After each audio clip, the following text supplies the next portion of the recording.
MVP at quarterback Lamar Jackson on Thursday Night Football a week ago. 3-7 Dolphins. In what world? And that's one of the biggest reasons why the Titans are still atop the AFC.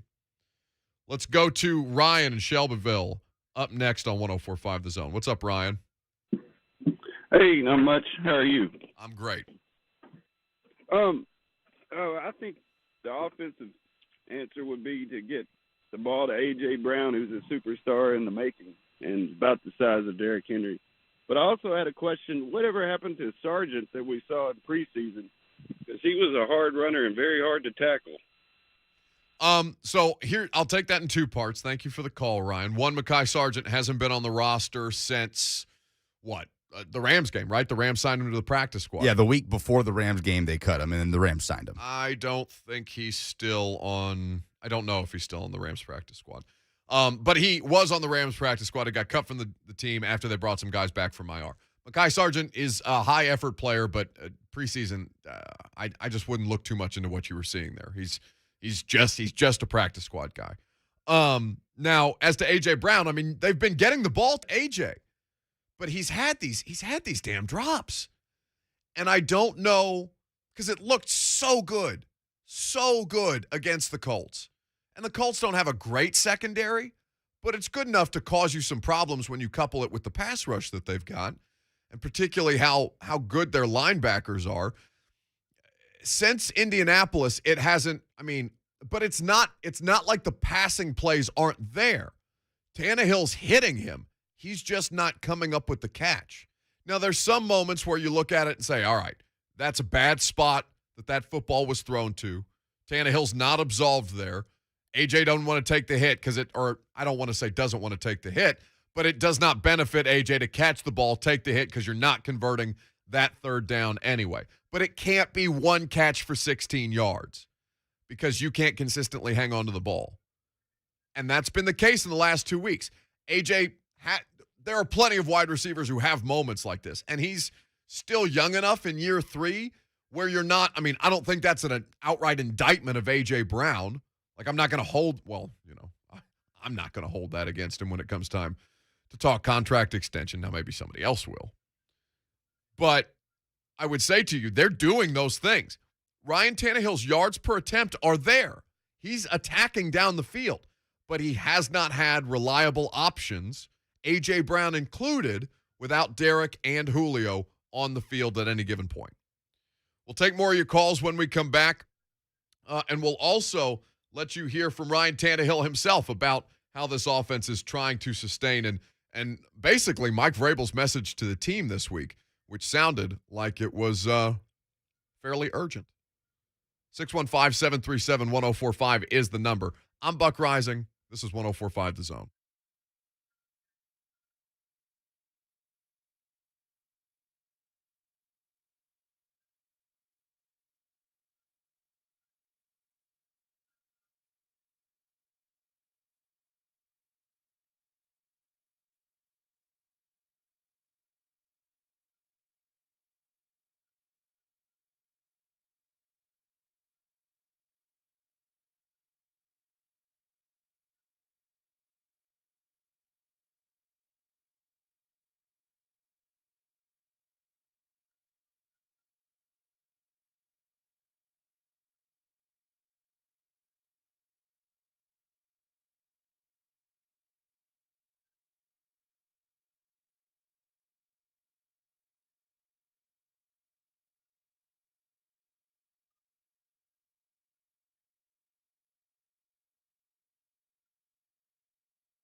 Welcome back.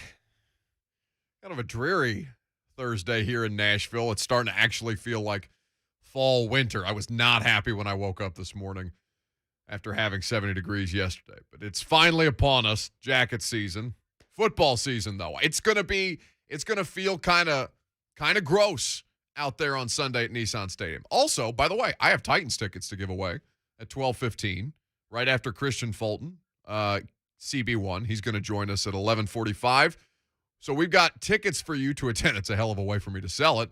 Talk about how nasty it's going to be out. I don't think it's going to be like overwhelmingly bad because there was a 100% chance of rain today, and I looked at the forecast. There's 63% chance of rain against the Texans. But, like, this is when the elements actually start to come into play with Titans games because the weather's been beautiful at Nissan Stadium I think for every game that they've played so far. So could get a little grimy out there on the field. But if you want to go, I got tickets for you at 12:15. So stick around and we'll tell you how to win those. We've been talking about this offense and basically, what needs to improve. My position was I need an improved offensive efficiency in the passing game. I need them to look like they are capable of looking, or some form of it, right? It looked a little better on Sunday against the Saints, but again, the third down issues are killing them at this point. So I'm going through things as far as, where we talked a little bit about this, where the Titans match up well against the Texans. And the answer, honestly, is everywhere, where they're giving up 28.7 points per game. They are -3 as far as turnover differential is concerned. They don't have anybody that's consistently capable of rushing the quarterback. Now, total defense, they're not that much worse than the Titans, but they're not any good at defending the pass at this point because they don't get pressure. And if you'll recall, they traded away, I don't know if Charles Omenihu was their best pass rusher, but they traded him to the 49ers at the deadline. One of their young pieces that was drafted under a different regime.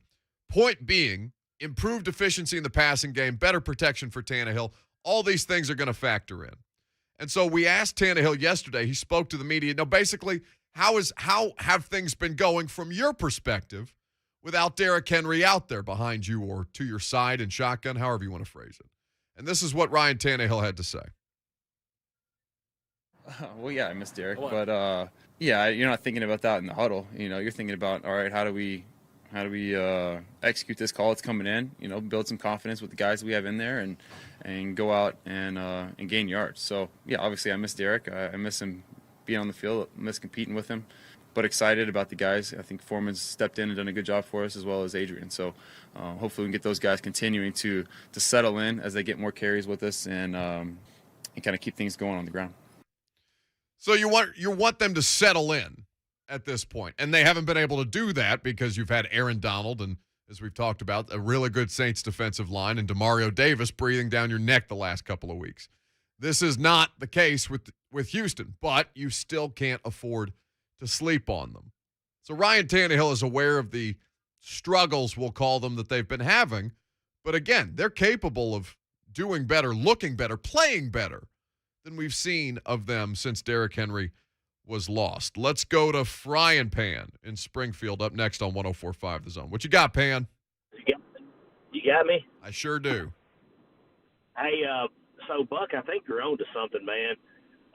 The Titans, their offense has got to be more efficient.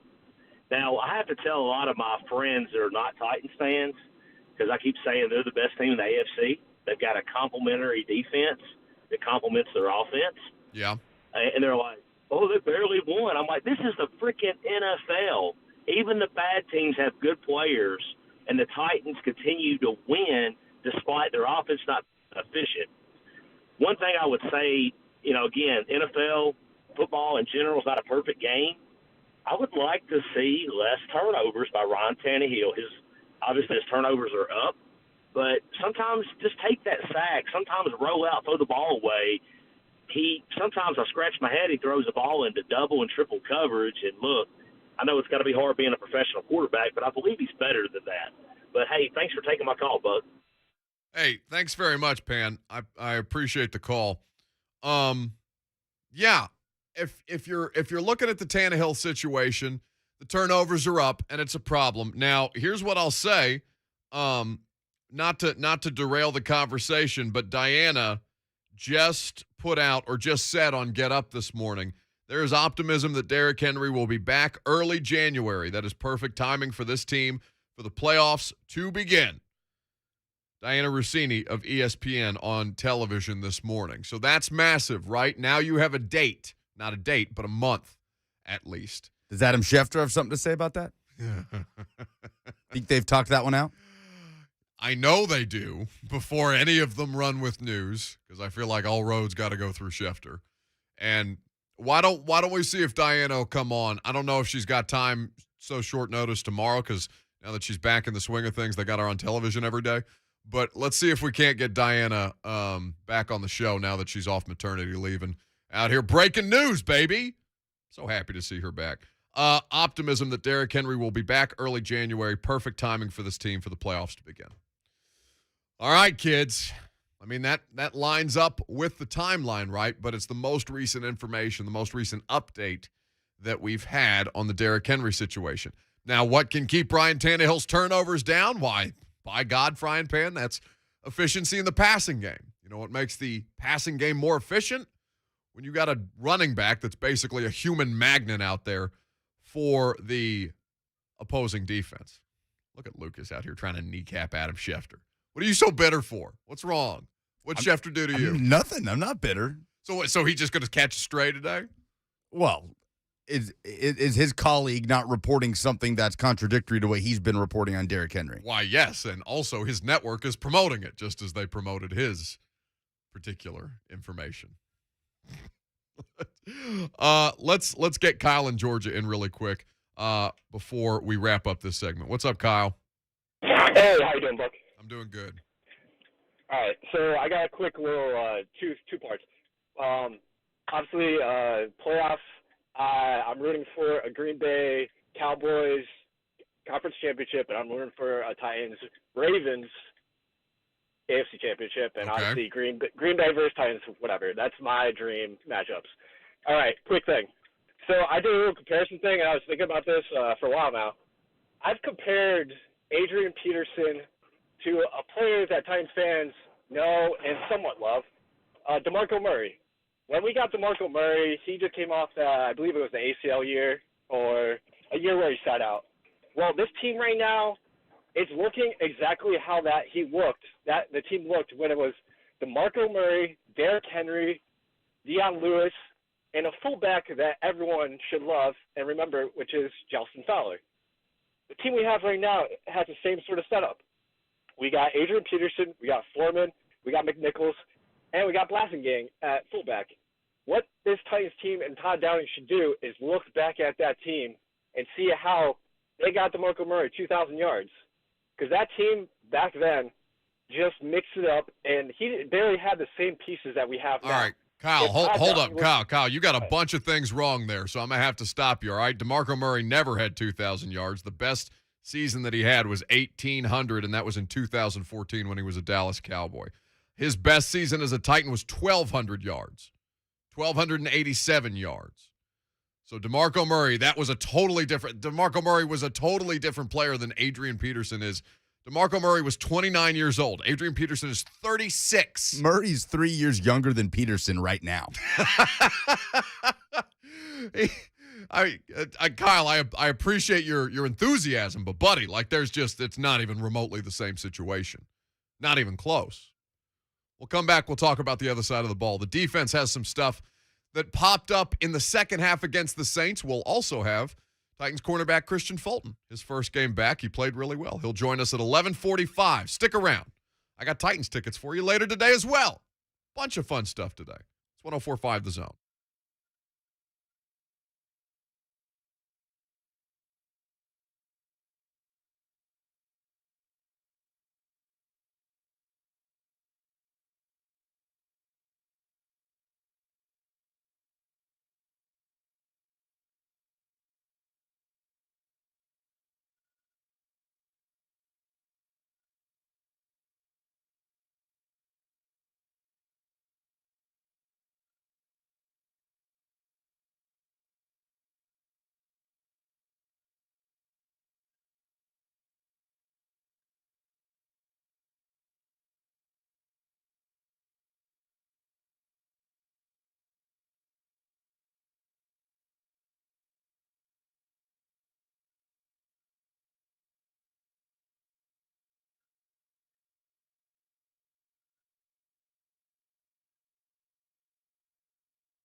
It is 11:03. Good morning. I'm Lucas Panzica. The first Titans injury report of the week came out on Wednesday. Nate Davis, Bud Dupree, and David Long among the players that did not practice. Jeffrey Simmons, Harold Landry, and Rashaan Evans among the limited participants. The team returns to the practice field today in preparation for Sunday's AFC South matchup with the Houston Texans. ESPN reporter Diana Rossini on Get Up this morning suggested Titans are optimistic that they could get Derrick Henry back in early January.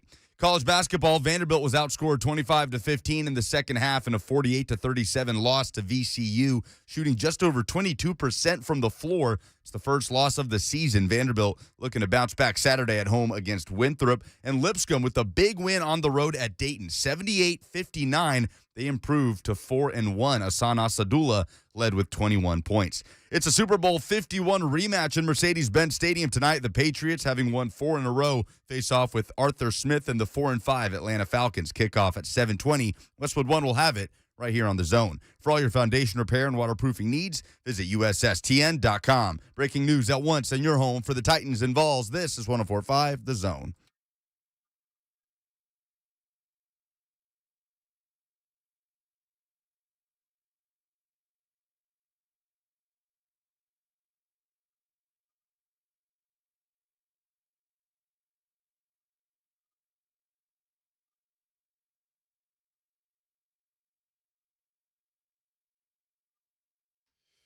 Welcome back. Hour number 2 on this beautiful Thursday in Nashville, Tennessee. Happy to have you guys along for the ride. Buck Reising here with you till 1. Lucas Panzica making it happen. Christian Fulton, Titans cornerback, going to join us at 11:45 before the Titans take the practice field for day number 2 in their preparations for another AFC South game on Sunday. 615-737-1045 is the number. 615-737-1045. We're going to talk about defense in particular this hour. I think the Titans have 2 legitimate Defensive Player of the Year candidates on their roster, and we're going to discuss which is the better one at this point. The answer might be both. The answer may be neither. But I think there's a compelling argument to be made for both of these guys. We also have breaking news, I guess you could say. It's probably like 20 minutes old. Can breaking news be 20 minutes old? Have I just backed myself into a corner? I think so. You're the arbiter of breaking news. You have the breaking news update. You want it? What? Oh! Breaking Titans news on 104.5 The Zone. What is that? That feels dramatic. What the hell is that? That feels dramatic for what we're about to play. We've been doing this 9 months. Why is that the first time I've heard this? That's been there the whole time. We should play that every time they make a completely meaningless roster transaction. How annoyed do you think people would get? If we did that for what? Signing Cody Hollister to the practice squad? Mackay Sargent. It's all anybody wants to call me about anyway. Anytime a Mackay Sargent or somebody like that is signed or released from the practice squad, can you hit it again? Can you do that again? Breaking Titans news on 104.5 The Zone. I feel like I've been thrust into the middle of a major television network. Now we're scrambling across the newsroom. It feels too big for what we're about to play. It's not that deep what we're about to play. It's not that big, crashing, breaking news. Well, no, but it's completely unnecessary to have something like that anyway, so why would we not just do it? What did Diana Rossini, our friend of ESPN, have to say about Derrick Henry today? Titans fans come up to me all the time when I'm in Nashville. They say, you guys have no respect for us. You guys don't care about us. You don't even consider us. And you look at the percentages there of us, picking Kansas City to win the AFC. I kind of feel that. I hear what they're saying. What does this team have to do for everyone to believe that they are the best team in the AFC? They are the only team that has beat 4 teams with winning records this season. They just got through this gauntlet. Okay, no Derrick Henry. They've been able to figure it out. I was just in Nashville talking to some people on the team, talking to some people connected to the organization, trying to get a sense. What's up with Derrick Henry? Is he coming back? There is optimism that he will be back early January, right? So just think about Early January, that is a possibility. Perfect timing for this team for the playoffs to begin. So do not count the Tennessee Titans out if you're not impressed with that. Is yet. sneaky big news. Early January, him coming back could make all the difference. There's a in this feeling picture. if all goes well, and they don't like to do timelines there in Nashville, but got that vibranium. You know, Derrick Henry's going to do what he needs to do to get back out there. I mean, listen, Ty, I love that Diana knows the timelines. Yeah, they all do timelines. Hey, she's that's how you know she actually pays attention to what's going on, because she knows that we don't get timelines here in Nashville, Tennessee, by God. It's like, what's that old, is it Merle Haggard? I think it's like, we don't smoke marijuana in Muskogee or something like that. We don't do timelines in Nashville, Tennessee. We're gonna have to play that song coming back. I think it's like Okie from Muskogee is the song. Now I'm gonna expose how much or how little I know about country music. In Nashville, I can't be doing that. So that's the latest on Derrick Henry. That's courtesy of Get Up on ESPN this morning. And Diana Rossini doing a little reporting there. Early January. Now, that's not a timeline. That's not a specific date, but it's as close to a legitimate point that we've had, a marker in where this team will be to kind of figure out when Derrick Henry will be able to participate. Now, just because he's back in early January, if that is indeed the case, and let's not ignore the fact that that directly conflicts with Adam Schefter's reporting that he would be done for the season. It's not like this is the first NFL story that's had conflicting reports, but it is important to keep that in mind. And listen, as fluid as things can be during the NFL news cycle, that may well change. It did for Adoree Jackson in the middle of last season, where they expected him to be back. They expected him to be available against the Pittsburgh Steelers. That's like week 7. And then, of course, he didn't make his debut until Christmas weekend in Green Bay. So always keep that in mind, but this is a credible information source on the Titans, putting it out there that Derrick Henry may be back in early January. 615-737-1045 is how you get involved. 615-737-1045. We have people tweeting me that it's Willie Nelson. All right, look up Okie from Muskogee. Can you do that on YouTube? Lucas is in the middle of like 10,000 different things. I swear to God it's Merle Haggard, and of course I'm going to be wrong because the person who's tweeting this looks like he would know better than me. No, you are wrong. It's Okie from Muskogee. Okay? This is like Lebanon versus Lebanon. I don't want another geography bee. No, it's Lebanon. LEB''NUN. Do you know how scared I was when we had somebody call in from how do I say Lebanon? It's not Shelbyville. Shelbyville? I like stop myself. I'm like, if I stumble through it, it may sound closer to what it actually is supposed to sound like. Oh, no. Like that's exactly what I did. Because I got a tweet. V-Love told me excellent work on the pronunciation. Hey, the geography be paid off. Well, I'm more aware of what's going on. It's just now I fear the names on the phone when you put the location on the call screener. And I get a little tightness in my chest, and then I overthink it, and then I trip into something. But it ends up being right because Shelbyville is a ridiculous way to pronounce that. No, Ville is VUHL around here. Louisville. Derek gets so mad at me the way that I say Louisville instead of Louisville, which is not how it's said at all. All right, when we come back, we're going to get into this conversation about Derrick Henry and also spend some time on Bud Dupree. We'll give you the latest on the Titans injury report.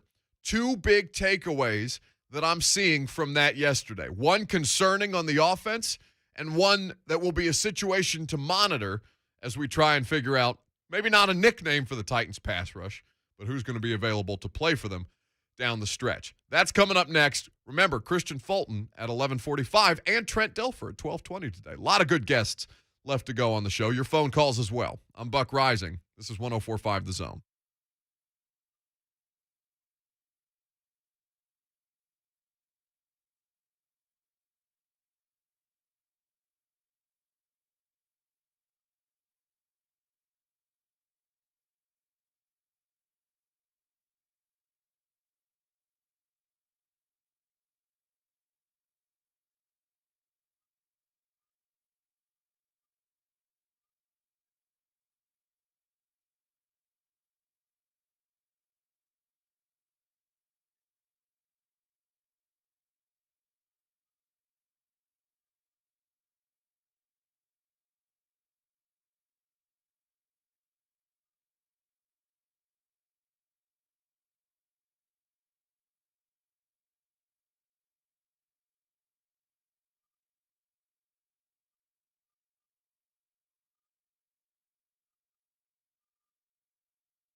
All right, so this is both of them. This is Willie Nelson and Merle Haggard. This right now is just Merle, but yes, this performance is both of them. Willie hasn't come in yet. Now, the jury is in. I'm right. Damn it. Merle Haggard wrote this song. Willie Nelson has performed it. They have performed it many, many times together. So I will not be country music shamed. I don't know anything about recent country music. I know that I like Chris Stapleton, and I like Johnny Cash, and I like Willie Nelson and Merle Haggard and like old school stuff, which makes me sound like I'm 110 years old. But like I couldn't name a recent Eric Church song. I couldn't name I don't know any Morgan Wallen songs. Like the only thing I know is what TMZ tells me about Morgan Wallen every week or something like that about performances that he should or should not be doing at any given point. It's usually pretty bad. Yeah, so I don't really know what's happening in the world. And I know, of course, our buddy Ryan Hurd, but like Ryan is I mean, he does traditional country, he does some pop stuff, and he does a mix of both. But I don't know. I mean, Ryan's country, so I know country music. Merle Haggard wrote the song. I'm right. Take that, Twitter. What we're talking about before Christian Fulton, Titans cornerback, joins us at 11:45, and of course, I've got a pair of Titans tickets to give you guys at 12:15. There's a couple of updates, as you heard from Diana Rossini, on Derrick Henry's status and when he might be available. Sounds like early January is the prognostication. Now, you look at the injury report from yesterday, which is, of course, the biggest talking point, I think, each and every week relating to the Tennessee Titans. Shorter than it has been. Now, there were 5 guys who did not practice and 6 players who were limited participants. I'm going through the list on this. Nate Davis, here's the biggest concern to me, all right? Nate Davis is listed on there again after starting that game on Sunday. Again, he's on there with a concussion. That makes you nervous. Not just for, is he going to be available, but of course for Nate Davis, like his brain health, because God knows what that's like to sustain back-to-back concussions or to have some kind of reoccurrence. Adam Humphries struggled mightily with that at the end of his time here in Tennessee, and so you hope that everything is okay for Nate Davis and that he'll have adequate time to kind of get himself back together in that regard. Bud Dupree is on there. Now, he did not practice. It was initially listed as a knee. The team issued a correction yesterday and said he missed practice due to the abdominal issue, not the knee stuff that's been kind of going back and forth with him throughout the course of the season. But right now, I think the best news for Titans fans, and watch, it'll change now that I say it out loud, but the best news for Titans fans is that Bud Dupree hadn't been placed on IR yet. I don't know if it'll happen. I don't know if they're kind of trying to game plan this thing throughout the course of the week. You saw that the Julio Jones one came late in the week on Friday that was on Saturday. Julio Jones was placed on injured reserve on Saturday, so they can do that with Bud Dupree this week and trying to gauge where exactly he might be physically. But at this point, not practicing. So life without Bud Dupree, it's sustainable, but you saw the Titans pass rush, which did play well. They were still executing what they wanted to do. It's just that they weren't getting home in the second half as opposed to the first, where you have 4 sacks against the Saints early on in the first and second quarters, and then you kind of allow the Saints to get back into that game. They did well to bring themselves back in, but also there was less effectiveness from, whether you want to call them the Tennessee Tyrants or the Tickle Monsters or whatever people are calling the Titans defensive line right now. I would say that Bud Dupree, while he hasn't been available all the time, he has made them better when he's out there. Let's go to Johnny in Mount Juliet up next on 104.5 The Zone. What's up, Johnny? Hey, Johnny.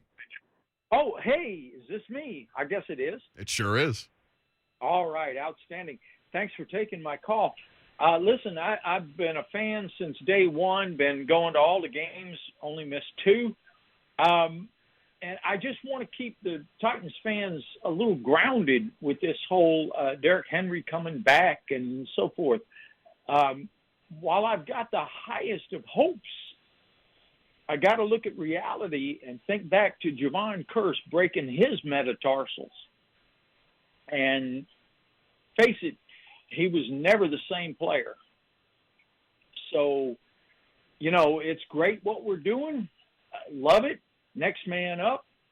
But let's don't get too fired up about Derrick Henry because we simply don't know who he's going to be. It's a great point, Johnny, and thank you for the call. Now, I had said incorrectly after Derrick got hurt that this is the first time he'd suffered a major injury in his career, and he ended up breaking a bone in his leg his freshman season at Alabama that I had forgotten about because he was inexplicably buried on the Alabama depth chart. Think about that. Derrick Henry buried on the depth chart at any football institution. But at Alabama, he missed some time his freshman season because he broke a bone in his leg. Now, all of these things, ironically enough, that have happened to him, the hamstring, the broken bone in his leg, and the fifth metatarsal, which he had a procedure on most recently, all of that has happened on the same leg for Derrick Henry. Now, I don't know if that's just a random fact that means nothing. That's probably what it is. But what I think stands to reevaluate about the Derrick situation is that for a position that requires so much of your ability to be able to put your foot in the ground and plant or cut up field or hit the hole or all of these things, and especially at that size, I have no idea what to expect from Derrick when he gets back. I have no earthly idea. None of us do, right? We've seen players. I think there was who's the Dallas defensive lineman that just had the same procedure. He's really, really good. DeMarcus Lawrence. I think DeMarcus Lawrence is just now starting to rehabilitate on the field as a part of having a similar procedure to Derrick. Now, defensive line is different than running back, of course, but there are some similarities as far as just physical size, like the precedent for that, right? Because that's more what I'm looking at. How can Derrick's body and his bone structure, basically, will they be able to hold up under that sustained amount of pressure that he's obviously putting on it when he puts it in the ground? Lucas, you've got something on the Javon Curse situation that the caller just brought up. Yeah, I can tell you he broke his fifth metatarsal in the season opener in 2002 and missed the next 7 games. Coming back in 2003, he had 9.5 sacks. And that was through the first 9 games of the season, and then he dropped off a bit. He sprained his ankle, and he was in and out. That's good context.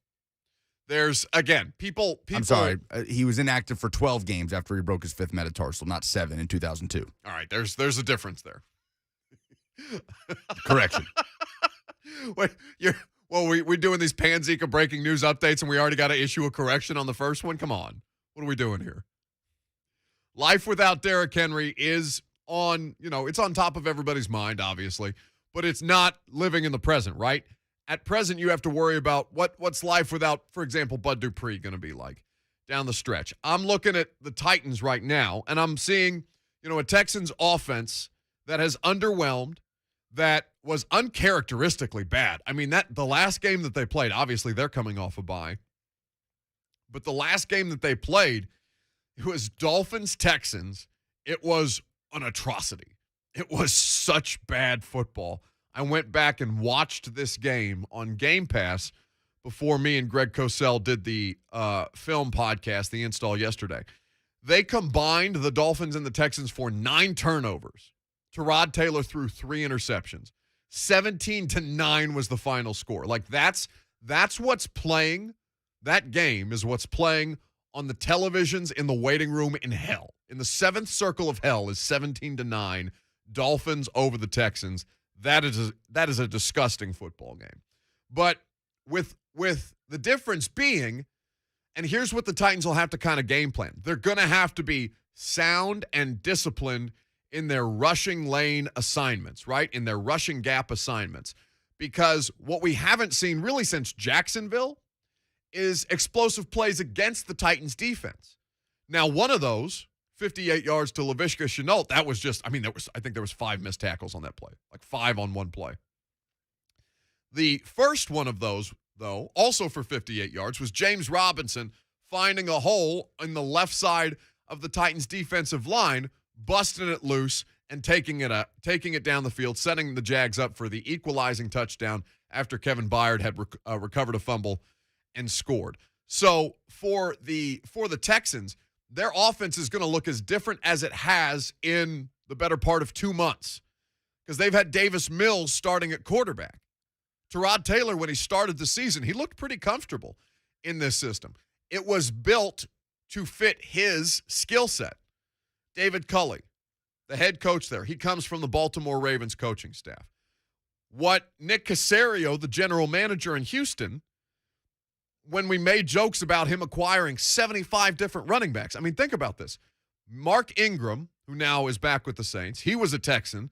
Philip Lindsay is still there. You have who's the once good Arizona Cardinals running back? David Johnson, who they traded DeAndre Hopkins for. Right. So there's all kinds of running backs on this roster. Rex Burkhead, I believe, is a Houston Texan.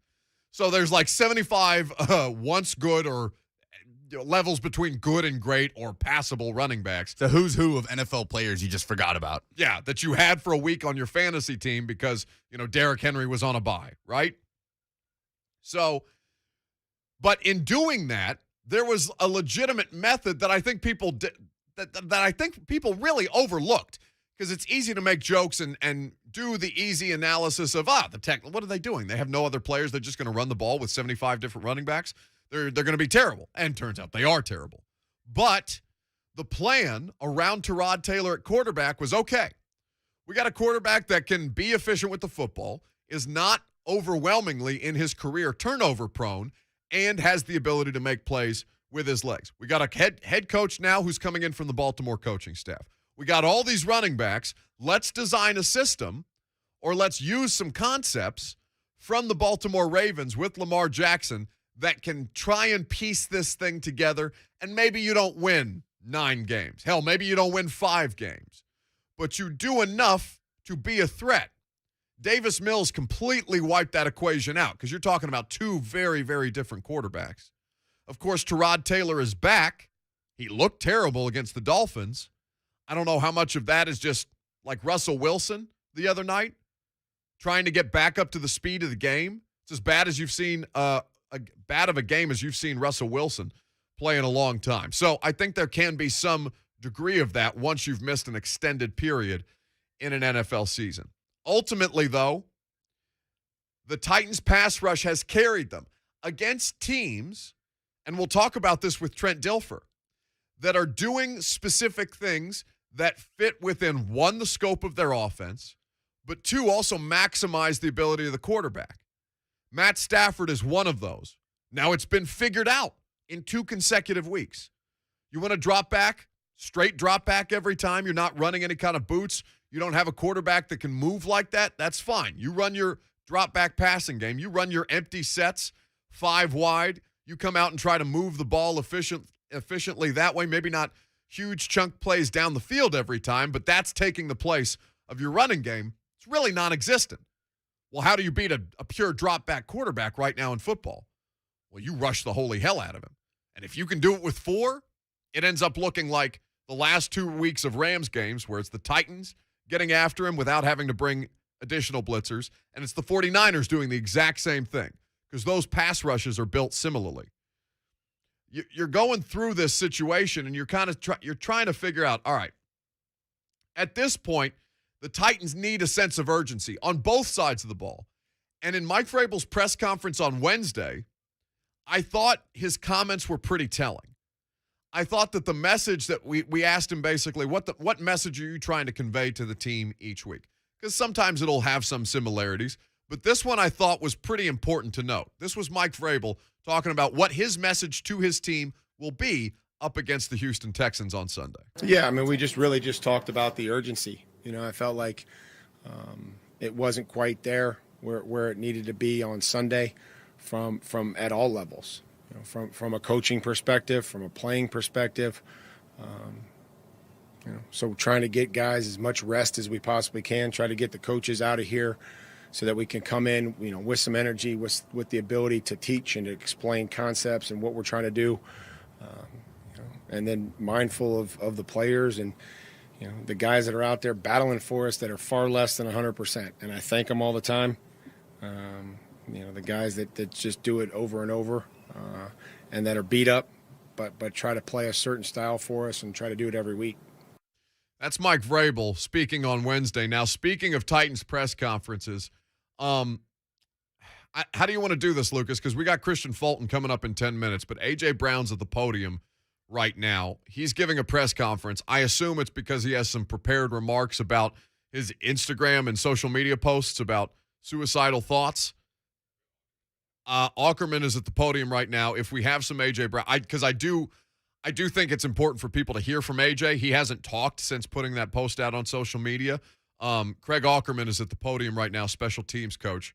Let's record that, Lucas, and let's see if we can't have some of A.J.'s comments after we talk to Christian. I don't want to bog down everything because of that, but given the fact that he hasn't spoken yet since putting that out there, I think that Titans fans probably want to hear from A.J. Brown when he will make some comments today. So when we come back, we're going to be joined by Titans cornerback Christian Fulton, and we're going to have a conversation with him about,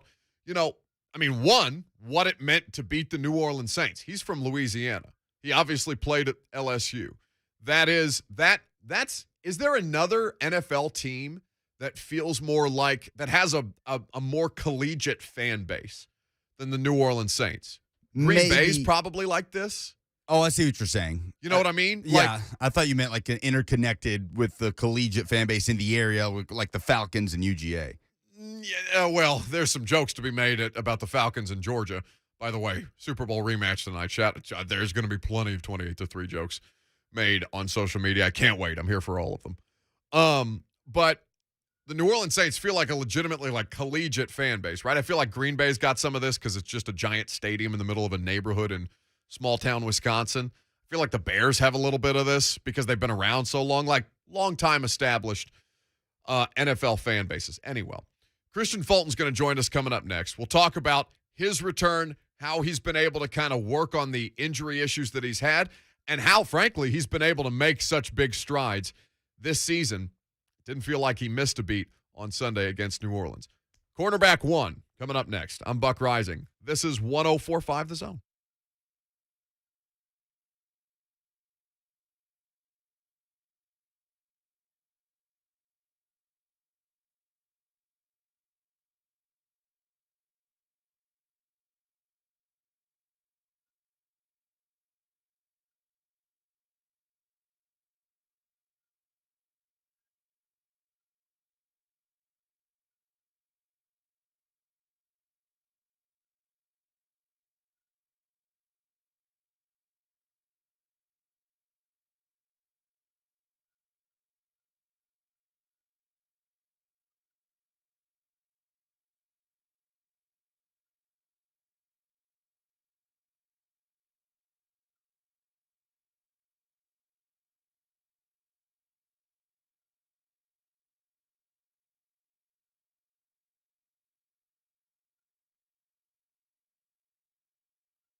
Welcome back. Buck Reising here with you. Looking forward to being joined by Titans cornerback Christian Fulton here in just a couple of minutes. Got some questions for him about how well he's been playing right now. This man's been balling out. He's been one of the best young players on this roster in certainly the last couple of years, and there's been some good ones. So we're looking forward to catching up with Christian momentarily. I was kind of looking through some of his numbers, and, I mean, I don't know what I expected of him when he came back against the New Orleans Saints. I knew that he was one of their best options. I knew that he has been their best, maybe not best overall defensive back, but certainly the best cornerback for this group thus far. And in this game, I mean, he was spectacular. Of the 62 defensive snaps that he played against the New Orleans Saints, 43 were coverage snaps. He was targeted just one time, and he broke up that pass. This man has been balling out in a way that's clear and obvious to everyone, and he joins us now on 104.5 The Zone. Christian Fulton, Titans cornerback, here with us on the show. What's up, boss? I'm doing good. How you doing? Man, we're doing good. So I'm looking for some Mike Keith highlights to come back from commercial break for you. But Christian, people don't target you. I don't got highlights on you from this year. That's got to feel pretty good. Yeah, I mean it definitely does. You know, it shows that you're doing your job. And people taking notice. I definitely stay on some targets, but it's I'm doing my job, so I'm happy about that. Well, and quarterbacks certainly are recognizing that. You guys are doing a tremendous job as a unit, as a defense right now as well, but certainly having you play at the level that you've been at when you're out on the field has been a big part of that. I mean, we were just talking about it, 62 snaps for you on Sunday, 43 in coverage. You got targeted just one time and you broke up the pass. Like, I mean, that's kind of ridiculous, Christian. I mean, yeah, credit to the coaches, and the guys around me, being in position, they're all doing their part, to help me.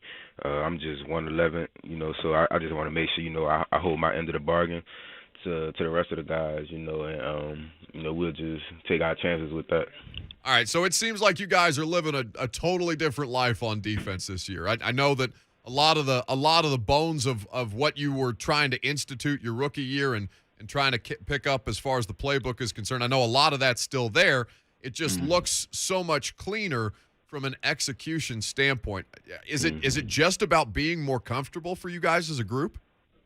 Yeah, I mean, I could say that, and also, we just took that mindset heading into this year. Everybody knows how we were last year and what we were bad at, and we took the initiative. The coaches took the initiative, to put us in better position. We're executing better. They gave us a better grasp of things. So I think, it all plays a part, and guys put in a lot of work in all season, and it's showing for those guys. Titans corner Christian Fulton here with us on 104.5 The Zone. I'm looking at the way that you're playing and KB and Big Jeff and Danico and all of these different guys that have come together to put together a really, really strong defensive performance, not just in the last game that you played, but over the course of this stretch. I mean, to win 6 games, and I know you've been in and out of the lineup, Christian. What is it like to be a part of this team right now, and what was it like to kind of see that from the sidelines as you were working your way back from injury? It feels good, it's very promising, just watching from the sideline, it makes you more anxious to get out there, just to put what you can do on film, but we just taking it one game at a time as a defense. Like I said, we heard what everybody was talking about in the offseason, and we just want to go out, prove it every Sunday, no matter who's on the field. That's kind of the mindset we have as an organization, the next guy's up. So whoever's in there, we feel comfortable in them doing their part, Yeah, and you guys have certainly been living up to your part of the bargain at this point. I mean, we know that Sunday meant a lot to you given where you're from and obviously where you went to school and playing against the New Orleans Saints. What was kind of the experience around that like? Did people reach out to you from home and talk about it? Like, did you have the opportunity to interact with guys that you may have known from back home? Like, what was that experience like for you? No, it was definitely cool. You know, a lot of trash talk going on because it's funny because I had a lot of family come into town for the game and they all had on like their Saints gear. I'm like, man, what are y'all doing? No, really, they're repping the Saints. This ain't no Saints household. So it was fun, you know. But you know, they still supported me. But it was all fun games, you know, with the family and friends. But you know, once it come down to the field, it's all business. So it was definitely fun, you know, to get that experience. You know, hopefully somewhere down the line in my career, I get to play in New Orleans. You know, that'd be cool. Yeah, I think that you could really tell how much that meant to you when we spoke to you after the game, and that's really cool to hear that perspective. I don't want to keep you much longer. I know you got to get back or get out on the practice field. We appreciate you taking some time. With this game coming up on Sunday. Obviously, you guys are on a heater, and the Texans are kind of down bad at this point in the season, but we've seen everybody have the ability to lose to everybody else. You guys went through something like this with the Jets a couple of weeks ago. With the Texans, how much of the film do you watch with Davis Mills when he's at the quarterback position, now understanding that it's Tyrod Taylor's job and that their skill sets are very different from one another? Yeah, we just have to prepare for both. You know, Tyrod, you know, had a rough outing the last time with the Dolphins, so you know he's gonna try to come and put his best foot forward coming up. So we know we gotta be, you know, all hands in. You know, we not taking this game lightly. You know, the guys that were here last year, you know, we went last play literally, you know, last year with those guys, you know, and they kind of had a similar situation. So we know that we're going to have to be prepared for Tyrod, you know, to use his legs and arm, and, you know, Mills to throw the ball. So however we just got to, you know, prepare each way we possibly can and be ready to go on Sunday. Have you had a chance to see Derrick Henry's new Nike Blazers? You seen these yet? I haven't got a chance to see them. I'm going to have to check them out. Okay, because I know the Trenches. It's an incredible shop. It's right in my neighborhood. Christian, his brother, a lot of people involved in that operation. Really, really cool store. You guys should go check it out whenever you have the chance. I didn't know if you guys were going to be selling some Derrick Henrys on your shelves here at the Trenches in the coming weeks. We definitely going to have to get them in there. I'm going to talk to him. Hey, Christian, I appreciate you taking some time, boss. Continued health and sustained success throughout the course of the season. It's been a lot of fun to watch. Thank you. Appreciate that. Christian Fulton, Titans cornerback, our guest on 104.5 The Zone. I mean, it's crazy when you look like he didn't miss a beat. He didn't miss a beat. He is, for all of the criticisms that the drafting has come under recently, right, in the last two seasons specifically, and I know the optics on Isaiah Wilson are completely different from what the optics are on something like Caleb Farley, or Darrington Evans is completely different from whatever you're going through right now with Monty Rice or Elijah Molden. But to see Christian Fulton playing at the level that he's playing, you feel pretty confident about the abilities of this young man to be – that sounds so old when I call people a young man. Have you done that ever yet? No. God. I'm 26. No. Yeah. Well, I'm 2 years older than you. I shouldn't be doing that either. Young man. How old is Christian? How old is Christian? I think Christian's like 20, 22. God, that's going to kill me. But he had a first-round grade, too, right? I mean, how many people had him mocked to the Titans in the first round? Oh, that coward Michael Kist, one of my best friends at SB Nation, who does such great draft analysis throughout the course of the year. He now runs the entire NFL podcast network for SB Nation. He's their big executive podcast director, or whatever the hell his title is. He was in love with Christian Fulton coming out of that year's draft class. He wanted he's an Eagles fan. He wanted the Eagles to take that man so badly because of how poor their secondary has been. All Christian Fulton is. I mean, he was being discussed as the best corner in that draft. The best corner in that draft. The man's been a stud. You feel really good about him, Byard, Amani Hooker. The Chris Jackson thing, I don't think it's going to look as good as it did against the Rams. I don't think it's going to look as bad as it did against the Saints last week. I think that you feel pretty good, pretty confident about the Titans secondary, particularly when you got that kind of help up front. When we come back, we're going to hear from A.J. Brown, shall we? A.J. Brown, who took the podium. I know he made some comments about the video he posted on social media about suicidal thoughts and dealing with depression. It's unfortunate that you're seeing somebody have to go through something like that, but being brave enough to get out there with the message, I think, is important for us to play on the other side. So we'll do that coming up next. Trent Dilfer is going to be here at 12:20. Stick around. Fun show. It's 104.5 The Zone.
Hour number 3 is off and running on this Thursday. Welcome back on 104.5 The Zone. Buck Reising here with you. Lucas Panzica making it happen. We got Trent Dilfer coming up next. Looking forward to talking some quarterback play with Trent. A lot of you guys have questions about the level of play that Ryan Tannehill is actually putting together right now. So we'll get into that with Trent. We'll obviously talk about what Lipscomb is doing, just rolling through their opponents throughout the course of the season, and we'll take your calls. 615-737-1045 is the number. 615-737-1045 is how you jump in on the conversation. Now, what I mentioned earlier is that among the people talking before Titans practice today are Todd Downing, Shane Bowen, Craig Aukerman, and also A.J. Brown is the one player that's been brought to the podium.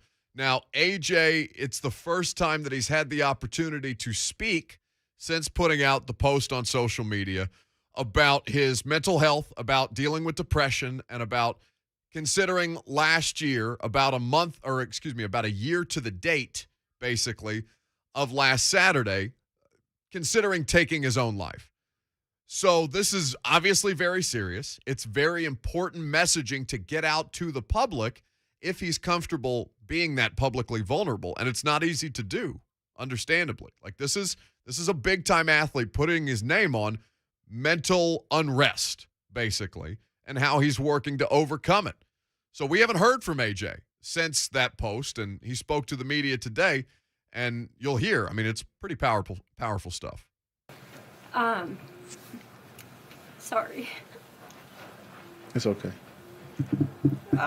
Just what made you kind of come out and want to talk about that? I'm so sorry. You're fine. It's okay. Like I said, it was a dark moment, and it was a year ago where I had thought about, taking my life, and it was special to me because it just came with my heart that I wanted to share with others and help others as much as I can. Like I said, I'm here. I'm so much to be grateful for. I'm blessed. I know I wake up every day and get to play the game that I love, but, I have loved ones around me that love me dearly, and I just wanted to help someone. Hopefully I could save a life or anything.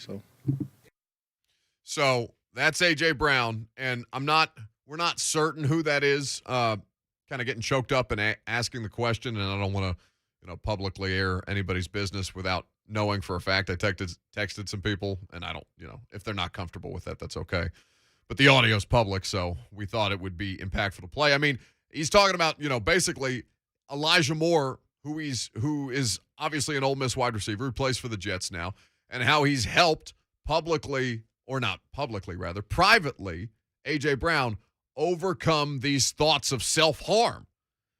And what A.J. is saying is, yeah, a lot of people have been supportive around me. A lot of people have kind of rallied around me, but he kind of singled out Mike Vrabel specifically about what the relationship is like between A.J. as a player, but more importantly as a person in this Titans locker room and playing for this particular head coach. It means a lot.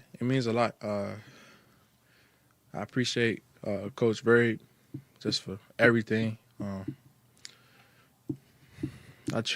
just try not to.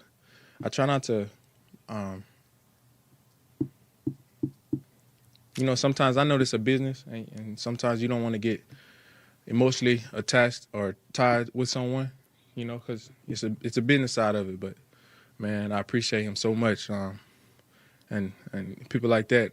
I think no matter however this business may go, I think forever I'll be a friend of his and he'll be a friend of mine. But I appreciate him so much for just opening this door, just listening, trying to help me as much as I can. It doesn't go unnoticed with me. So he's definitely family in my book, regardless of we ever part ways down the line. I hope not, but I appreciate him so much. So that's A.J. Brown speaking to the media for the first time since the social media posts he put out talking about mental health. And what he's articulating there is what a lot of players feel about Mike Vrabel. That it's difficult to create, like college, it feels like a bit of a family dynamic, right? because you're there for a couple of years at bare minimum, unless you're one of these people who hits the transfer portal. That happens a lot more nowadays, so maybe it feels a little less communal. But there's a family atmosphere among a football team, right? Or in any team sport. Anybody who's played team sports understand the kind of things that you go through together with the goal of accomplishing one thing. And there may be a million different ways that branches off and different things that affect individuals that can affect the group as a whole. But in the best locker rooms and on the best teams, you see people rally around each other, support each other, and help that individual work through it in this kind of family dynamic. Professional sports is a cutthroat business. Family dynamics in pro sports, I think people like to romanticize them a bit more than they actually exist. But what I'll say is observing the Titans from at least one coaching regime to another, really that was more Ken Wisenhunt's team than it was Mike Mularkey's, given how short Mularkey's stint was as the head coach. But from Wisenhunt to Mularkey to Vrabel, the love for one another in that locker room and the way that it translates out onto the football field is clear and obvious to everybody. And I think when Mike Vrabel's talking last week about mental health, I think you can kind of understand the emphasis that he, as the person not at the top of the organization, but on the football side of things, it's him and John Robinson, right, neck and neck, even though I think John's title technically makes him, John is Mike's boss, but you understand what I'm saying. The two people at the top of this food chain on the football side of things, they prioritize this stuff too in a way that it's not anywhere else or not everywhere else. Look at what just happened with the Chicago Blackhawks. Now, I understand the story that's being reported out right now is 11 years old, where you're seeing people sacrifice, a lot of things morally with the ultimate goal of, hey, we're winning, focus on winning, we could be a dynasty type team. And they were. And now everybody that was associated with that team, as far as executives, as far as coaches and ownership are concerned, they're being run out of the sport or being asked to resign, because it's easy to toe that line between sacrificing what makes you human versus the ultimate goal of, there's in the NFL, the Lombardi. There's the trophy. There's the Super Bowl. Yeah, maybe there's some stuff that's on the fringe that may not be going well for my football team right now, but we can sweep that under the rug until after this thing is done. And then you see the way that things kind of fester under the surface. When Mike Vrabel talks about mental health last week, you can tell that he puts an emphasis on it with his guys, because as a 14-year NFL vet himself and in a very, very mentally taxing world of professional coaching, you know that Mike has seen and probably experienced some of this himself. Well, I appreciate, AJ's courage, and obviously the conversations that I have with the players I'll keep between us, but I do appreciate his courage and willingness to share that message. This isn't something that, the mental health of our staff or everybody in this building, is something that I focus on very regularly. That's a huge part of our business and what we do. And so I'm glad that we have been able to, provide a safe space for most everybody that's been willing to reach out, to talk to somebody here, to somebody outside of here. And, it's our job. It's part of our job to make sure that, they can deal with the stresses of life, the stresses of professional football, the strain sometimes that it puts on the family, or, there's just a lot of things, a lot of people that pull at professional athletes. And I understand that with kids and family and playtime and, the performance and everything that's required of us on a daily basis. So again, I appreciate his courage and hopefully his message, can help somebody else feel comfortable to seek help, to get things off their chest, to be able to talk through things. And I think that's a great example. That's Mike Vrabel last week at the press conference discussing his players and mental health. When we come back, Trent Dilfer is going to join us, and we'll talk about what he's been watching throughout the course of collegiate and NFL quarterback play, what Lipscomb Academy is doing right now. We'll, what else we'll do? We'll give you some tickets to go to a Titans game. How about that? If you're a Titans fan, well, I have good news. It's Titans Ticket Thursday, where each Thursday before home games, you have a chance to win a pair of tickets to see your Tennessee Titans face off against their remaining 2021 home opponents at Nissan Stadium. It's thanks to Kentucky legend. If you're caller number 5 right now, you can win Titans versus Texans tickets. 615-737-1045 is the number for more info on Titans Ticket Thursday, presented by Kentucky legend. Visit 1045thezone.com. Trent Dilfer's next. I'm Buck Reising. It's 1045 The Zone.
A lot of good football conversation going on today, and we're very happy to have our next guest as a part of the show for the first time. Trent Dilfer.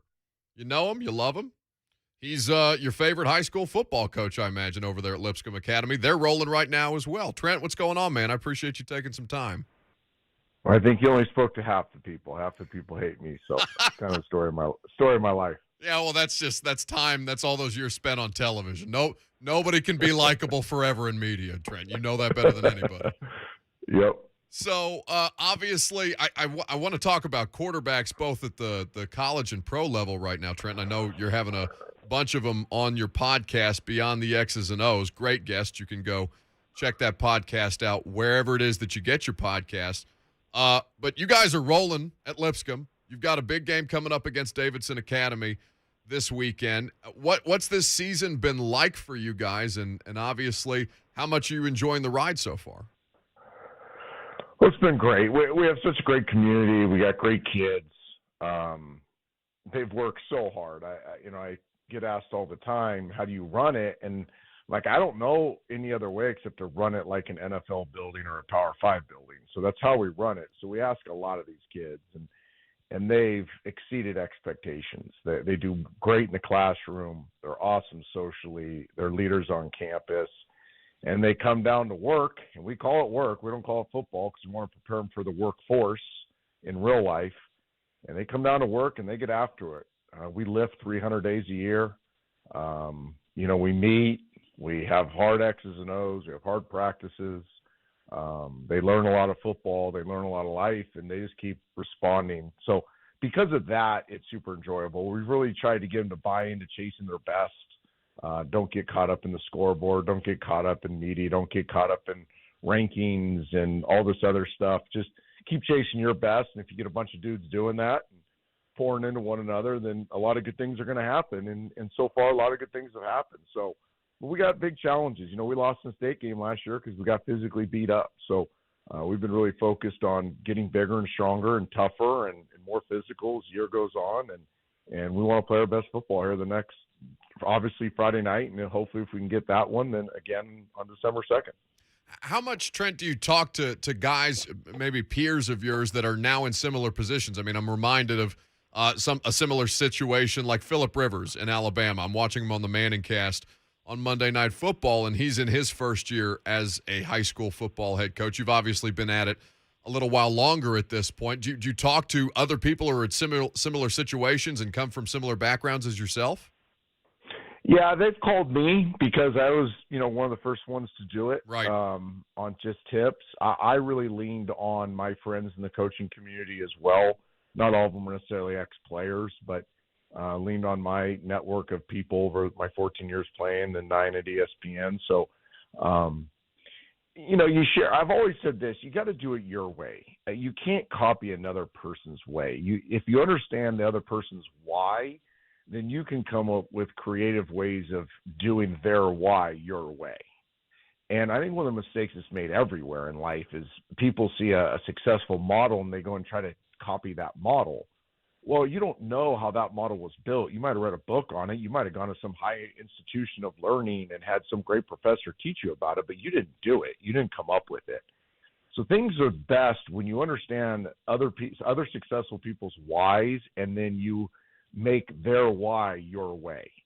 And I think that's what we've done here. I've taken stuff from Tony Dungy and Mike Holmgren and Romeo Cornell and Sam Weish, the late Sam Weish, and Jeff Tedford and Jim Sway. I can go on and on and on. And then players that are friends of mine that wanted to be coached a different way than they were in their careers, and just try to understand everybody's why and then kind of make it our way.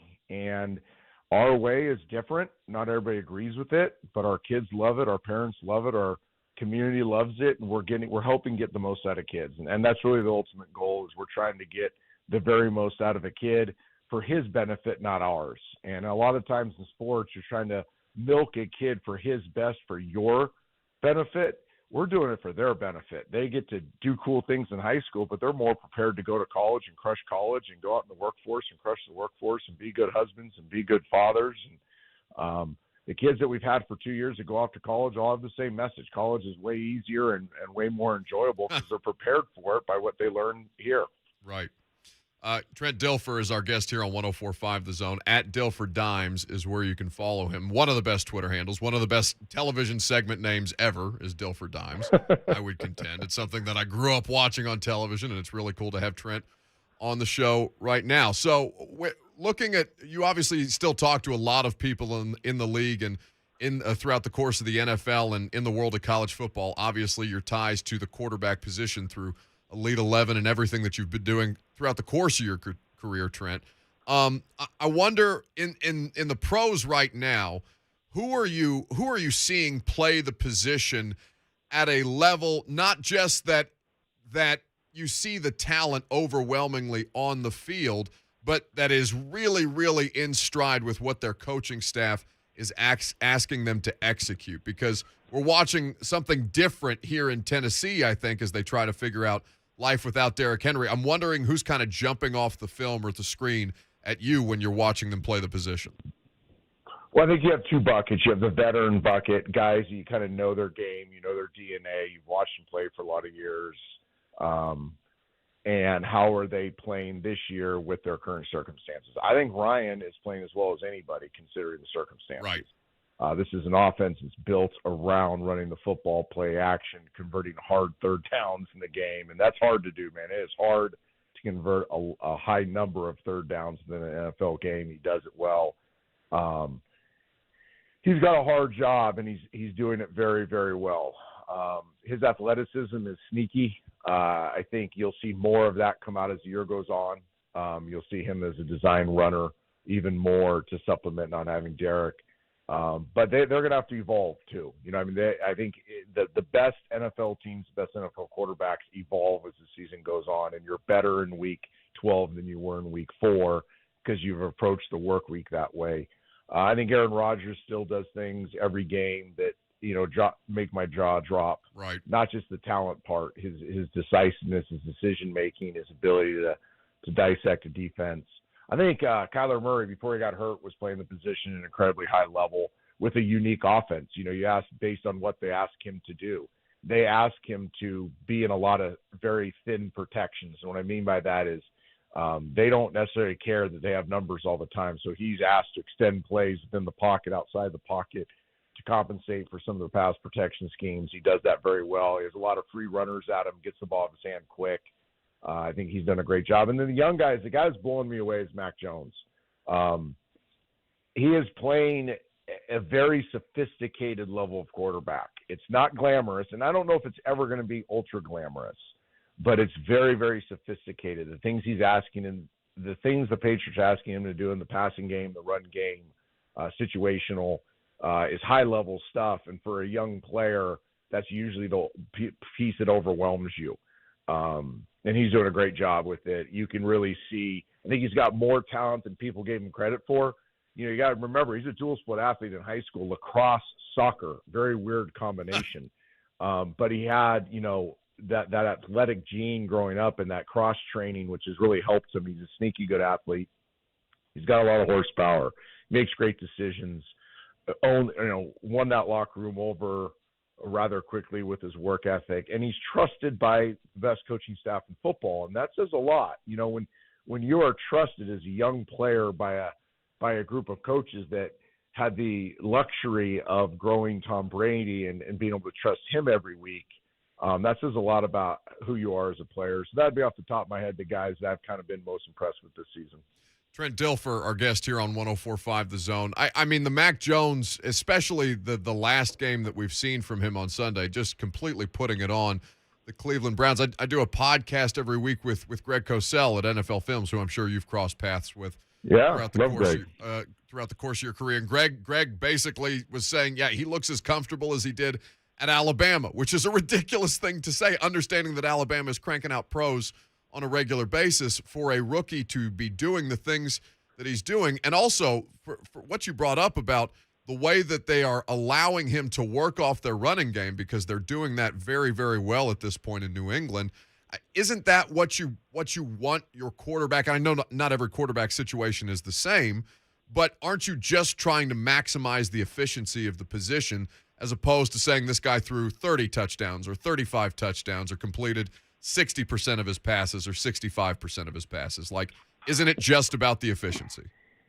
You're trying to win the game, yes. So you're on the right track. I think the thing that's gotten lost, it really started happening about the time I got to ESPN, is everything became so stat-driven for the quarterback that what was lost was winning formulas. Now, I will give the aggressive generation of coach this, and I'm one of them as a coach now. You want to be more aggressive offensively than the curmudgeon days that I grew up in. Right. There are so many great ways of playing football. Your quarterback should be successful. If you know how to call plays, if you know how to design an offense, he should be much more productive than, say, the guys in the early 2000s, 90s, 80s, etc. However, when you're building your team, and only head coaches understand, I'm telling you, only head coaches understand this, and I didn't know if I understood it until I became a head coach. You're looking for how to complement your personnel, your systems, your three sides of the ball, your coaching, complement it all together and come up with a way that gives you the best chance to win the game, not how you win the game. And for the Patriots, I say all that because the Patriots are the best at doing that. And they forget that in 2001, they won a Super Bowl with Tom Brady, and their efficiency numbers are very similar to what they are right now. Right. The high volume of runs, the types of runs they're running to set up certain action passes. Time of possession is still an important stat for some teams. Some teams it's not. They don't care about it. But the teams that have won over time of possession is still a very important number. Drive efficiency is an important number. How many conversions you have within a series is something you think about because it's how you're building your play calling. And you need your quarterback to buy into that and play that type of football if you're playing, let's call it formulaic football. If you're playing formulaic complementary football, your quarterback has to play a certain way. Mac gets that. He grew up under Saban. Even though they're explosive offensively, they go into every game with how do we win this game? There's a formula for how we're going to win this game. Now, if we execute a high level within that formula, yeah, we may smoke some folks and throw a bunch of sugar on top of this thing. But early on in games, this is why you see Nick get so frustrated when they're too aggressive early in games. Right. Because he wants to win the game formulaically in his first quarter and a half. Then he'll allow you to do all the fun, cool stuff. And I know this is a long-winded answer, but it's really important for the fan to understand because especially here in Tennessee, you're seeing Vrabel take a very similar approach. And that is we have a way that we win, and we need everybody to buy into that way. When you get outside of that way, our chances of winning go down. Yeah, your stats might be better. Your sack numbers might be better on defense. Like there might be some numbers that become more flashy. But me as the head coach, I'm trying to get us to buy into a way. And if we do it this way, we won't lose a lot of games. And that's what I love about Ryan Tannehill. That's what I love about Mac Jones. You can call them game managers. You can call them whatever you want. They're winners. Yeah, I think that people get so caught up in terms like game manager that they don't understand that that's actually the objective. The objective is to win and to manage the game in the process of trying to achieve the win. It's great context by Trent Dilfer here with us on 104.5 The Zone. There's great conversations, by the way, that Trent's having on his podcast, Beyond the X's and O's. You can subscribe wherever it is you get your podcast. Today's guest is Matt Hasselbeck, who obviously Titans fans have some familiarity with. The quarterbacks that you've been talking to, Trent, they're all across the board from all different eras of playing the position. What are you enjoying most about the podcast, and what kind of can people be looking forward to in your conversation with Matt today? Well, listening, I do a lot of talking as a head coach, and I get sick of hearing myself talk. I got sick of hearing myself talk on TV, as did probably half of America. I'm enjoying listening. I'm enjoying learning. I'm enjoying stimulating conversation about the journey of the quarterback. I think there's a lot to learn. I always say this: if you're a stupid person, don't listen to our podcast because I'm not there for knee-jerk reaction, clickbait, stupid argument things. It's not the goal. Turn on First Take. You know what I mean? I have zero interest in. That's why I left TV. Yeah. What I am interested in is a lot of people are thirsty to grow, and you can use the quarterback's journey as a really is a great example of how growth happens in life, and playing quarterback's hard. And all of these guys, whether you saw them as Heisman Trophy candidates, Super Bowl winners, we started season 1 with a bunch of Hall of Famers. All their journeys are very similar. Hard times, hard things, adversity, learning how to deal with success, learning how to be a good teammate, learning how to lead, having one idea of what leadership was and relearning what leadership is, serving their teammates, philanthropic efforts, leveraging their platforms, like good stuff, right? We're lacking good stuff right now in the media. I would say our pod is great. I could brag on our pod because it's really not about me. I do very little talking, but there's a ton of good stuff in it from, like I said, season 1 Hall of Famer, season 2 journeyman, some young guys. Matthew, has been a dear friend of mine forever. He's funny, so there's a lot of humor to these pods too, and within these stories. Matthew really dives deep into his journey and what he learned from it. Now he's a parent of Division I athletes. He has a national champion daughter Annabelle, won a lacrosse championship at BC. His middle daughter Mallory was the number 1 recruit in the country. Henry, his son H2, who played for me as a freshman, is a recruited football player and lacrosse player. So there's parenting advice, or I didn't say advice. There's parenting journey stuff within here too, because a lot of us are parents, and I mean I'm an empty nester, so. We talk a lot about that stuff. So if you're dumb, if you want clickbait, turn on something else. If you're a smart person, you want to grow, you want to learn great stuff from people that have been there and done it, it's a great pod to listen to. And here I was going to ask you, Trent, to embrace debate with me today, but I guess we'll skip that part of the interview. Thanks very much for the time. Those days are past me. Thanks very much for the time, buddy. Trent Dilfer, a big game coming up against Davidson Academy for Lipscomb this Friday at home, 7 o'clock. Is when kickoff will take place. Continued health and success to you and your football team, Trent, and really enjoying the content that you're producing on that side of things as well. Appreciate the time. Appreciate you. Thank you. Trent Dilfer, our guest here on 104.5 The Zone. He's really good. He's really good. The quarterback stuff is so critical to understand, and that's kind of the objective that we're trying to accomplish here, right? What are we seeing when you watch the Vols or the Titans or whomever we're talking about? Your favorite team take the field, particularly in football, and what are you actually seeing as opposed to what the knee-jerk reaction is? Let me do the knee-jerk. But we'll, in the meantime, let our guests make you smarter about what you're seeing. His quarterback just committed to Cincinnati, I think 2 weeks ago, Luther Richardson. Cincinnati pretty good. I don't know if they're making the playoff. It's a whole other conversation. Oh, God. Embrace debate. God, no, I won't do it. Stop it. Polls next.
What are you doing? Are we going full Willie and Merle today? Nothing wrong with that. No, I'm fine with it. Sun's coming out. Little good old boys on the radio. I feel like we should be sitting in rocking chairs playing giant chess or giant checkers at Cracker Barrel. That's what this music makes me think of. But damn, it's good. Michelle Lynn on YouTube says, "Love you, Lucas. I don't know how you do it every day from 10 until 1. I couldn't. I would get fired, I guess." It's not that bad, Michelle. Debatable. Depends on what kind of mood I'm in. If I'm texting. We haven't brought up this tension between us, the fact that I showed up at 9:58 today for a 10 o'clock show and then didn't bring my key card but had time to make a Bernie Sanders meme and send it to you. Yeah, I was in no rush to come get you. I was going to come get you eventually, but I had to get my stuff done first. And our buddy Dave Myers, our great coworker, came down and There's always somebody there by the time I text Lucas to come let me in. I don't know what to do. I don't know how to solve this problem. Like, I don't ever have my wallet with me, which is I don't know why. I haven't seen my wallet in like 2 days, but I don't never need my wallet, right? Like, everything's on my phone. I use Apple Pay, which is just, I'm waiting to get hacked. And ID? I mean, that seems important. I mean, I have my Vax card on my phone. I don't know what else. It's not like I need my driver's license for anything. I'm sure my driver's license is somewhere in my car. Maybe I shouldn't be saying this out loud. I don't know. I have way too much stuff in my wallet. Well, do you have like one of these giant, like, nerve-killing wallets that you're not supposed to have anymore? You know what I'm talking about? I didn't get the memo. if you keep your wallet in your back pocket and you have one of these giant bricks still. All right. Yeah. Now I know what Lucas is getting for Christmas. With my key card. All right. Buried Lucas, in there. We've discovered It's way too big. We've discovered Lucas's Christmas present. We're gonna have to send that thing into the sun. What the hell is that? You could kill somebody with that. Might as well be, I don't know. I think that is a relic. This looks like the wallet my dad had when I was born. That's exactly what that is. That's your father's wallet. Do you have it? It's like the episode of Seinfeld where just George Costanza has every receipt he's ever gotten stuffed into his wallet. All right, you can't make Seinfeld references and then get on me for saying this young man. Like, that can't be the same thing. It's the exact same principle. Seinfeld's timeless. It's unacceptable. Yeah, I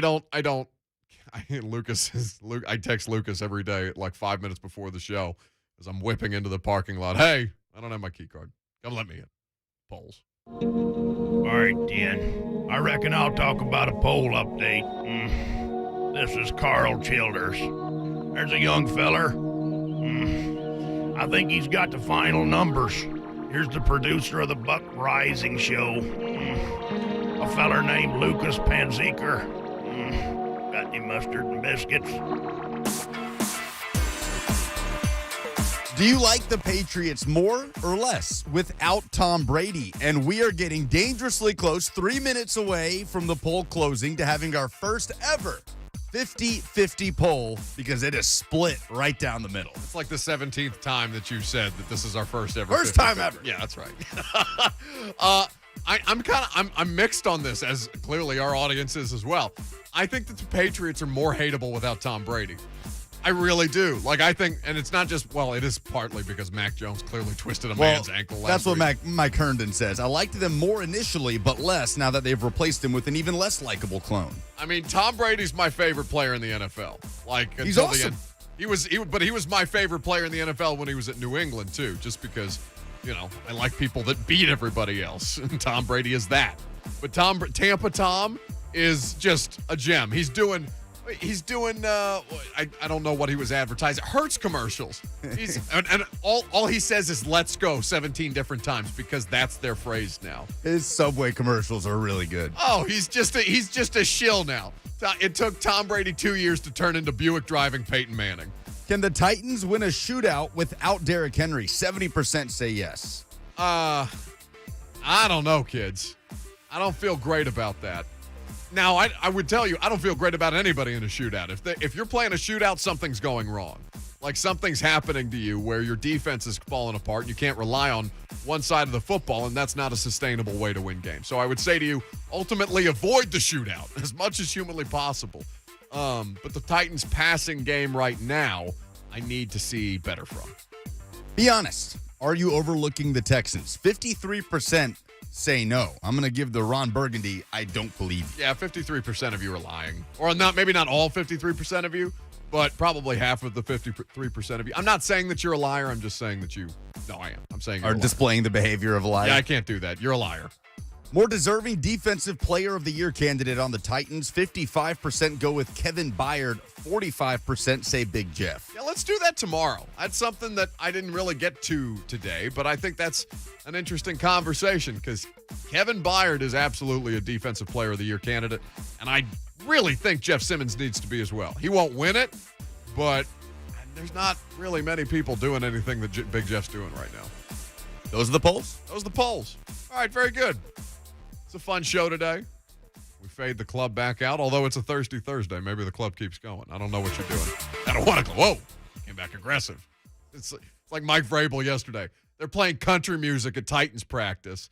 Nobody plays country music at Titans practice. And it means that so me and Kayla Anderson are sitting there on the sideline watching everybody warm up because players, get the day to give Stretch, Mike Vrabel's assistant, John Stryker, they give Stretch a playlist for practice that day. And you can typically tell whose music is whose. But then all of a sudden, it's Luke Combs, it's Eric Church, it's Country Boy Can't Survive. Who is that? Hank Williams? It's all of these like classic honky, like something you'd hear at Tootsie's. That's Vrabel's playlist? It was Mike. And you know how we figured it out? Because he comes sauntering out there on the field. He's bobbing his head a little bit. And I like nudge Kayla. I'm like, look at him. What is he doing over there? And then all of a sudden you see him take his practice schedule sheet that he's got laminated, and he's waving it at Stretch to turn it up. He says, crank up that ice cold beer never broke my heart. Mike Vrabel having a time yesterday at Titans practice. We had a time today with you. Do it again tomorrow. Podcast available for you everywhere. Christian Fulton was great. Trent Dilfer was just as good. If you miss any of the interviews, check them out in the podcast feed, The Buck Reising Show, and new episode of The Install is out tonight. If I don't see you tonight on primetime at 8 p.m. Central Time, I'll talk to you tomorrow on the radio show at 10. And in the meantime, you got plenty of good options because Blaine and Mickey, 3HL, they got you the rest of the way.